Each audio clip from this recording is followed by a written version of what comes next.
அதுக்கப்புறம் அங்க காடுகளில் வேட்டையாடி விலங்குகளை உண்டோம். மெதுவா இடம் வரை தொடங்கி நகர்ந்தோம். கீழே இறங்கி வந்த காடு சார்ந்த இடமும் மலையடி வரத்தை ஒட்டி அங்கே முல்லை மலர்கள், சின்ன சின்ன மலர்கள் நிறைந்திருந்ததா நமது முன்னவர்கள் முல்லை நிலம், முல்லை திணை என்று வரையறுத்தார். வேட்டையாடி உண்ண விலங்கை ஏன் வளர்த்து உண்ணக்கூடாது என்று முன்னவர்கள் சிந்தித்தார்கள். ஆடு மாடுகளை வளர்க்க தொடங்கினார்கள். அங்கே நாம் மேய்ப்பாரானோம். அங்கே குறவர், இங்கே ஆயர் கூட்டம். நாம தான் இரண்டாவது திணை மக்கள். கீழே இறங்கும். நிலம் பள்ளமா இருக்கு. அங்க வாழ்ந்த எல்லாரும் பல்லர்கள் தான். நானும் பல்ல, நீனும் பல்ல, எல்லாரும் பல்லம் தான். ஆய்வி ஆரக்கண்ட நீர் ஒழிச்சு குடிச்சோம். அந்த இடத்துல நாகரிகம் அடைஞ்சோம். நிலைச்சு வாழலாம், நகர்ந்து வாழ்ந்த நாம் நிலைத்து வாழலாம் முடிவெடுத்தோம். அங்க உணவுப் பொருட்களை வேளாண்மை செய்து சாப்பிடலாம் முடிச்சோம். வாழ்வர்கள் நாம் தான் பாண்டியர்கள். இதுல எந்த சாதி சமூகத்தில் பாண்டியன் பேர்ல சொல்றோம்? எல்லாரும் பாண்டியன் பேர் காரணம் நாம் தான் பாண்டியர்கள். குறவர் மருத நிலங்கள், மரங்கள் அதிகமாக இருந்தால் இந்த நிலத்தின் பெயர் மருத நிலம்.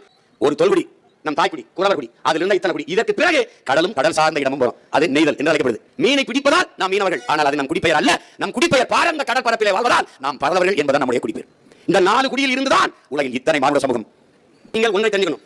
பழங்குடி மக்கள் என்று தனியார் தமிழ் குடியே பழங்குடி தான். நல்லா கவனிச்சுக்கணும். உண்மையை உணர்ந்து பாருங்க.